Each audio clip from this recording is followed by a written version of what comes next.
Hi guys, welcome to Robin Hood Diaries. This evening, today, whatever. um, this may not be the most riveting show. It's certainly not about Hollywood, but anyone that is like a working person in the civilian world, as I say, anything outside of the industry is pedestrian, which is good. So this is really all. This is my corporate journey, believe it or not. After all that social work and dedication to humanity, and everything I learned. Not everything. I'm really just going to try and pack this in, but maybe I'll do a second show uh, if I'm if the pickings are slim, and sort of go into more detail about customer service.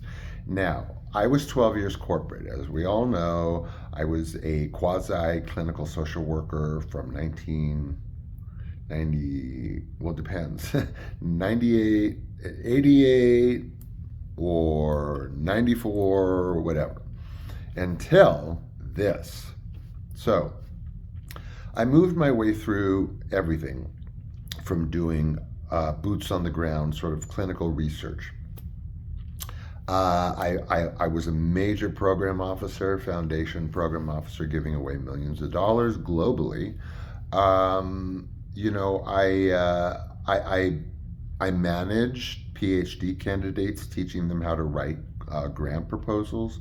I was the associate director of development at two agencies, and I'm like I said, social worker emeritus, because I was seduced by money. Do not, do not sacrifice your following your bliss in your life by being seduced into a corporate job that you're not quite sure you want. If you are not in love with what they are doing as a corporation, stay away. I mean, honest to God, if they offer you $10,000 more a year, turn it down. Follow your gut. I should have followed my gut. I really, really should have followed my gut, because I was in this corporate director executive position. You know, I'm 12 years in. I supervise three divisions. Okay, customer service, complaints, and operations monitoring, which was like the 911 operation of the whole corporation. I can't really get into the industry, but it was a countywide industry, corporate. So, after many years of observing these things and what goes on in the corporate environment, which was, I don't want to say new to me, but some of it was new to me, and it would be new to you if you were in my shoes for 12 years. So, let's just say I left under unpleasant circumstances. I was there for 12 years. I put in my 12 years. I had three divisions, and I am a good observer, and I am pretty smart. And so my departure, well, first of all, fuck consultants. I am so sorry, you guys, but fuck business consultants. They come in and they are thinning the herd, okay? They pretend that they're investing lots of creative strategies, business strategies with your staff and your departments and everything. All they're looking to do is chop heads. I mean, 80 to 90% of them are brought in there to thin the herd. You know, the old like corporate adage is like, you know, you hire two cows and you work one to death, and then give that cow's work to the other cow, and then work it to death, and then call in a consultant to figure out why both cows died. So that's corporate. Anyway, you've got to flip the paradigm. You've got to flip any business, successful corporate business paradigm or major management, because no one does it. And no one realizes that this is how you need to run a successful business, at least in 2025 forward. Can we please do that? Can we please turn the hierarchical pyramid that goes executive CEO on top down to the underlings on the bottom? Okay. This is information that must not trickle up. It must not. It is subject to all kinds of personalities, and it is subject to corruption, and it is subject to internal politics. As the information comes from the underlings up to the executives and to the top, this is what happens. And then the person at the top who is responsible for the agency, who is supposedly the face of the agency, no. Your front line is your face of your agency, and you're only as good as your operator. That's all you're good for, is whatever that operator does. So if you take the hierarchical pyramid and you flip it upside down, okay, what do you have? You have your front line at the top. Now, that doesn't mean that they're bosses. That doesn't mean that they're executive directors. It means that this is the hierarchy, the business, the management strategy, the business hierarchy that you are following against the grain. So when you turn this pyramid upside down, what happens? Your front line becomes at the top of the pyramid. Why? Because your front line, you are only as good as your front line, folks. You are shit if you don't invest in your front line.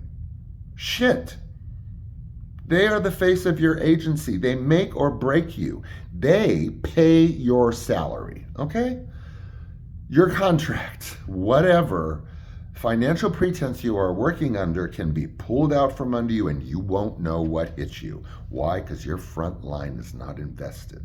So, this must hit your front line. You have got to flip the paradigm at least a little bit. And you have to realize, believe me, you will have business success beyond your wildest dreams. And you will be an innovator, and it works, okay? And your public will love you, your customers, you'll develop loyalty, all kinds of amazing things.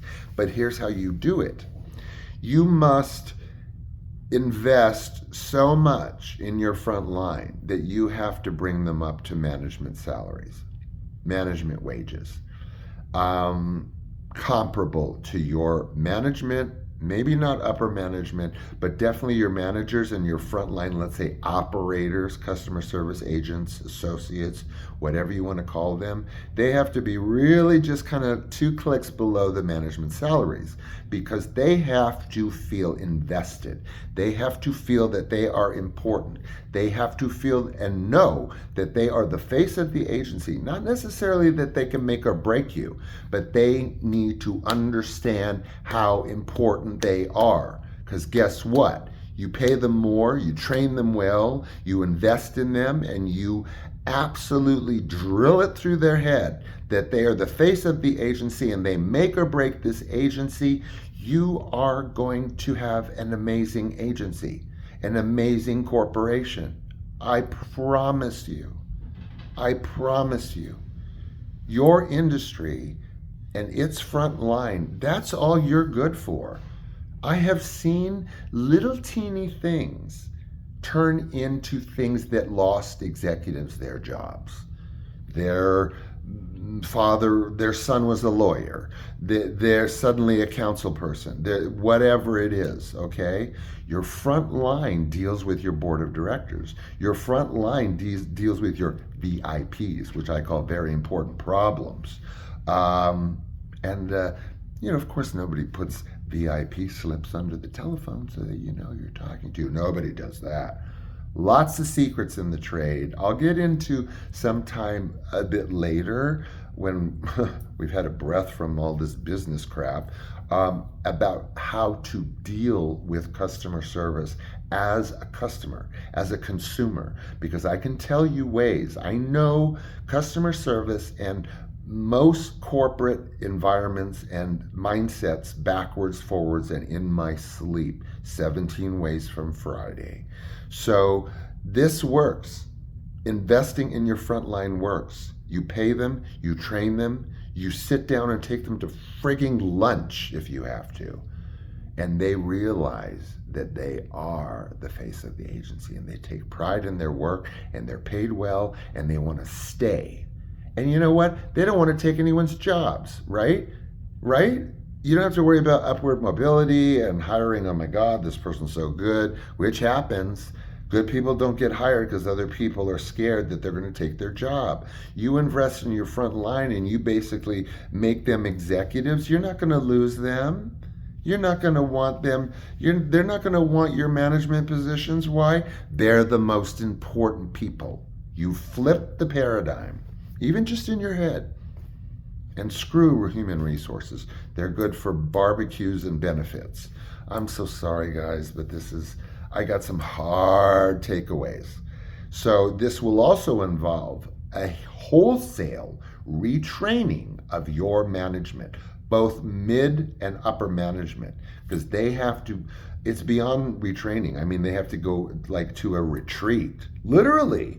It doesn't have to be a campground, but like some 2 day seminar where they are absolutely like FEMA retrained to accept this flip paradigm, understand how the layers of management works, and understand how that critical information that the CEO needs so desperately to make a successful business that the consumers love, is that information has to come straight down. Just like a recon person, that information goes straight up to the admiral. It's got to come straight down just like that. No filters, no time to layer and negotiate with upper management, because straight management is out to cover their ass. Supervisors, forget it. Upper management, maybe, in terms of like, I don't know, integrity. Hey, I'm sorry. Okay. But again, this is like a wholesale, retraining. Because why? You're making your frontline agents, your management's bosses. So those CEOs need to take those frontline operators out to friggin' lunch. Even if you don't flip the friggin' paradigm, take your friggin' staff out to lunch once in a while, man. Okay, I've kept you too long with this. Maybe I'll get into like what will help you if you're not in that environment, but you deal as a consumer with customer service way too many hours in the week. I will tell you how not only to get through, to deal with them, to get what you want, but even to get loans written off if they screw up. All kinds of tricks of the trade. So we'll talk about that later. I hope I was true to form, as usual, talking about, the corporate, I don't know, hurdles. Okay.